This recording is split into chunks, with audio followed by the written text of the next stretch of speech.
Principle One. And I almost wonder that one more book that we were talking about. I wonder if that's where he found his inspiration, because principle number one is always take the second step. And it comes from Matthew 5:41. If someone forces you to go with them 1 mile, go with them 2 miles, which is the one more mentality. It is. So go a little further, always do more than anticipated and expected, surprise others by paying attention to the little things that others don't, be different. And very, very interesting, because there's so many times that you're starting a business, you're going through a challenge, and you just kind of want to be done. You just want to hang it up for the day, hang it up for the weeks, cut off, and this happens to you. How often are you working on your business, you're sitting there in front of your computer, and all of a sudden, I'm going to go to ESPN.com, or I'm going to go to social media and just mindlessly scroll, not doing it for any purpose. It's not productive. It's not helping my business. It's not solving the problem and the challenge right in front of my face. I just want to kind of get away from it. And that idea of doing one more thing, of pushing through it, how much do you think that's a difference between success and failure? Oh, I think it has everything to do with success and failure. And I think the hard part for people, Leo, is that they always want that one more. If I'm going to push the extra mile, I'm going to go 1 more mile. They want that to have the immediate impact. And we talk a lot about delayed gratification, and it's the same concept of working out. That one more rep, that one more set isn't going to do anything. But the last 30 days, the last 6 months, the last year of those one more reps compounded together are going to make all the difference. So it's understanding that not every single one more experience is always going to be this life-changing thing, but you never know which one will, and you never know what kind of compounding effect they may have. I mean, for you, Leo, you think about your life, your personal life, your business life. Do you have an example of when that one more has made a massive impact in your life? 100%. And I can think about, I remember it as clear as yesterday. And it was in like March or April, right after the pandemic had started. And we had like 12 live events, which represented 60-70% of our business. Those events were canceled. There was incredible uncertainty. There was fear. I remember, one of our employees who's no longer with us was asking for a raise. I'm like, oh my word, we're having the worst month ever and you want a raise? So those were the things that were taking place. And it was one of those weird days, or the end of a week, like a Thursday or Friday. And the pandemic was full-fledged, and people had so much uncertainty, fear going on in their lives. There was fear in Utah around, for sure in our office. And for whatever reason, I remember some of our team was gone for the week, maybe on a vacation that they planned, and they somehow were able to still go on that even in the middle of the pandemic. And so I remember it was like me and maybe just a couple of our other folks in the office, and you were going back and forth, working your full-time job and helping build the company. And there I was, and I'm like, oh man, I'm supposed to go sit at home, right? We're not even supposed to be in the office. And so, but I'm like, you know what? There's got to be, there's probably some deals there that I can call. And so I looked at some of our deals that were pre-approved, that were good deals. And I'm like, why didn't these move forward? So I started calling through them and texting them. And I called this lady named Jen, one of the sweetest ladies ever. She answered, and she had come to us from a lead source who was teaching people how to start CBD businesses. And so I said, wow, you've got this great pre-approval. It looks like we just need to get this one credit card paid down, and you'll qualify for a bunch of money, can get this business off the ground, and you can start your CBD business. And she said, well, actually, I'm not really interested in doing that CBD business. And so I was like, oh, bummer, maybe she doesn't want funding now. And then she's like, but I've got this new Amazon business idea, and there's a training course, and you need money for inventory, and this is exactly what I need. I said, perfect, great. Here's what we're going to do. We're going to get you a loan. We're going to pay that card down. Your credit score is going to jump 30, 40 points, and then we'll get you a bunch of money at 0% interest up to 18 months. So she was super excited. We went through the process, and she was literally like the last call. I was just, I got to call one more. I can't go until I find that deal. There's a deal in here. I got to find it before I go home. And she turned into a deal. Not only did she turn into a deal, But she said, hey, I've been working with this couple that's teaching me how to build an Amazon business. They just had a baby. They're really cute, awesome people. And I'm like, oh, cool. What's their name? What's the name of their business? It's Stephen and Chelsea. I'm like, I started looking it up. I started messaging them. And about a month later, we did a conference call. And then a couple months after that, you were golfing in St. George and you did a big online workshop for this group. We had a record month in July, like 4 months after the pandemic started. And every month after that, we grew and grew and grew. And so that one more was literally, I think, the difference between success and failure.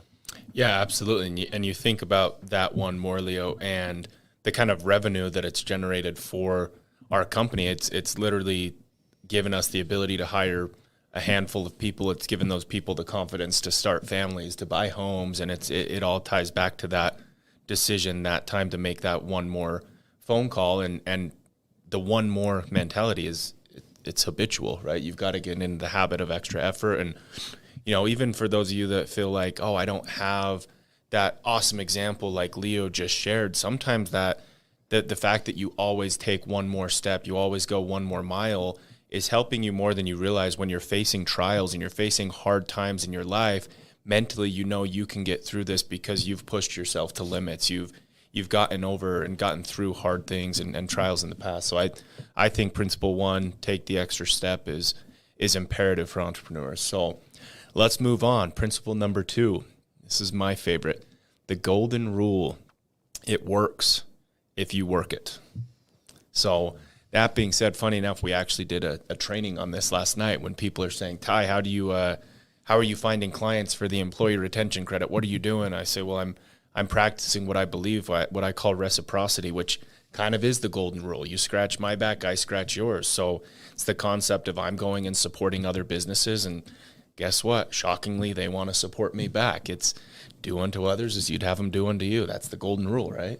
Give us some examples, because you had some awesome examples that you and Marie, your wife, were doing to help these business owners. And I think a lot of you, of course, are in the business finance space. Maybe you're in one of our funding partner programs, or you're a coach, consultant, trainer.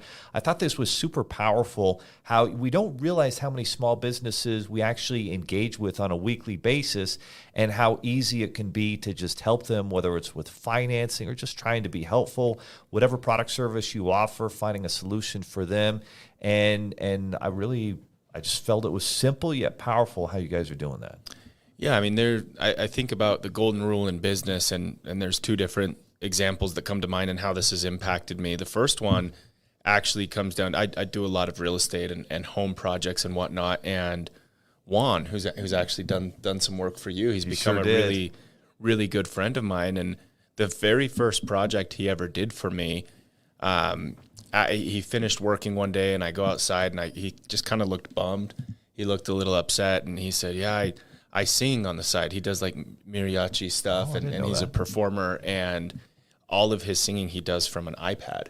Like that's how he sees his lyrics, I guess, is what you'd call it. And so he's all bummed because his iPad got smashed that day. So I got thinking, you know what, he's finishing the job, and the next day or two, I know he doesn't have a lot of money. I'm going to go buy him an iPad and give it to him as a bonus once he finished the project. And so this, again, the very first project he ever did for me, and I bought him an iPad and surprised him with it, and he damn near was crying when I gave it to him. But we have since then become fantastic friends. He does work for me at a fraction of what other organizations would charge me, or other contractors would charge me. He's constantly bringing new deals, new ideas. Like there's just a lot of synergy there. And it was me doing a kind act that impacted Juan, and now we're friends, and I get great deals, and I think we'll work together for a long time. So that's how it's helped me in the real estate realm. But from what we were talking about last night with the ERC, it's even something much more simple than that. What we're doing is my wife and I will go to a restaurant, we'll order something, and then once we're done, we go home, we're going to send that restaurant a direct message and say, hey, we went there last night, we ate this, it was fantastic, compliments to the chef type thing. By the way, we really loved your restaurant and what you're doing. We want to help out. Have you gotten the employee retention credit? Do you know what that is? And we're getting a lot of responses. Thank you so much. I'm glad you loved it. And guess what? Now they feel there's trust, there's relationship, and they're more than happy to go forward and work with us. It's the golden rule. 100%. And just looking for a way to help someone. And sometimes you get on one of those calls with someone who could be a potential strategic partner or client, and you get on there and you learn pretty quickly, well, actually, you're not going to be able to help them for whatever the reason is, but you still do help them. You still, as a successful business owner, as someone who's maybe a little bit further down the path in the journey, you give them some sort of solution to whatever problem that they're dealing with, even though you're not going to make a dime doing it. And that kind of positive juju, whatever you want to call it, comes back to you, and it comes back to you all the time. And so when you just go into something, how can I help somebody? I remember when I had Tony Robbins, one of his first coach mentors, Jim Britt, on the podcast, and he said, if you just go into every conversation saying, how can I just help somebody, you'll be able to help a lot of people and make a lot of money. You think about the people who are really positive influences, they always just go out to just help somebody. When you do that, that positive karma comes full circle, and it always ends up benefiting you way more than you would ever think. And I think that's a powerful concept that you can live by. Absolutely. I mean, trust is such an important aspect of sales and impacting people. And one of the best ways to build trust is to serve, to help them. And so I love principle number 2. Principle number 3, it's funny. This is something that in all of our sales trainings we talk about as the most important, right? Trust is important.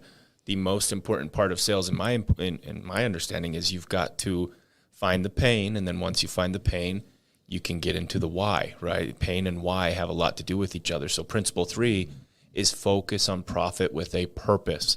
The purpose is your why. You've got to know your priorities, live life, and run your business with purpose and vision, right? I love that word. Vision is so powerful here when we talk about knowing our purpose, but profit is powerful. Profit can be used well, if it's used well, it can lead to both success and the ability to help other people. I know that's something that I feel strongly about. If you're using your profit to help other people, then you're constantly going to find ways to make more profit. I definitely believe in that principle. But, Leo, that's something that you've done a really, really good job on. Like my first day, even coming into the office full time, your visions were all over the wall. I mean, how do you think that's impacted our business? It's so important because we think about, one of the previous businesses that we were involved with that I think is maybe coming to an end here. And it wasn't built on a foundation of values and principles. And that's what's missing in 2023 with so many different families. And right now there's kind of a push to kind of go away from biblical principles. And yet everybody who's built on a foundation of biblical principles, like these are principles for success in life. And so if you don't have your values and principles written down, if they're not on the wall where everybody can see them, then all of a sudden when you're faced with a decision that might go against what you actually stand for, well, now it's a little easier to kind of, maybe we should do this. Maybe it'll make us more money in the short term, but almost always those short-sighted decisions like that go against your values and principles will never work out in the long run.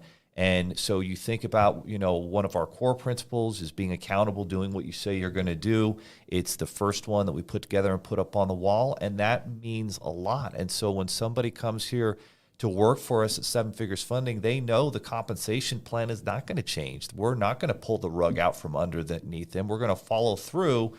And same thing with strategic partners that we work with. Like, we're going to follow through and do what we promised we're going to do. And if some extraordinary thing happens outside of our control, we're going to be accountable about it, apologize, and move forward for solutions. And that's exactly what the vision and the purpose comes down to. You have to have written values and principles, and then you have to live by them. There's nothing worse. And boy, you find this out as your kids get older, man. You find this out. Like, if you told your kids, you better do this, you better do this, the first time you don't follow through with what you've been preaching to them, all of a sudden they will point it out in a hurry. And the same thing is true of your team at work. If you're preaching one thing about how to serve the client and how to serve with a greater purpose and vision, and then all of a sudden you make short-sighted decisions that are not in the best interest of your client, they might short-term make you more money, but I promise in the long run, it will never work out better for you, and you will not have the word of mouth, you will not grow, you will not have the reputation, And that's why those values and principles are so important. Absolutely. And it's so important that your team knows and understands the values and principles that this business is built upon. Because if they don't resonate with those and they can't live by those, then it's not the right fit. And you look at our team today, it's very, very rare that people come into our company and leave, right? Our turnover is very, very, very low. But you look at those, there's been 2 or 3 that have decided to leave. And guess what? They're not that they're bad people, but we had different principles. We had different missions, and things happen for a reason. And I think you've done a great job of making it very clear. This is what we do. This is what we believe. And either you're all for this or this isn't the company for you. Exactly right. And don't be afraid to, cut ties with people that don't share your values and principles. It's interesting, there are people that come into your lives and some of them just create negative energy. They're a drag. Everything's negative. It's complaining. It's blaming.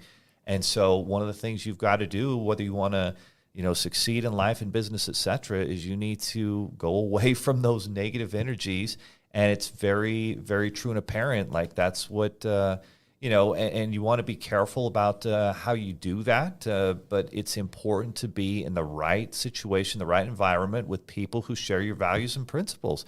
If you're out there, at a company, you're trying to build something and they don't, and everything's uncomfortable and the way they're doing things and the way they're treating others, like don't stand for that. Like stand up, have non-negotiable principles and values and move forward with those and remove the people and the things in your life that don't align with those.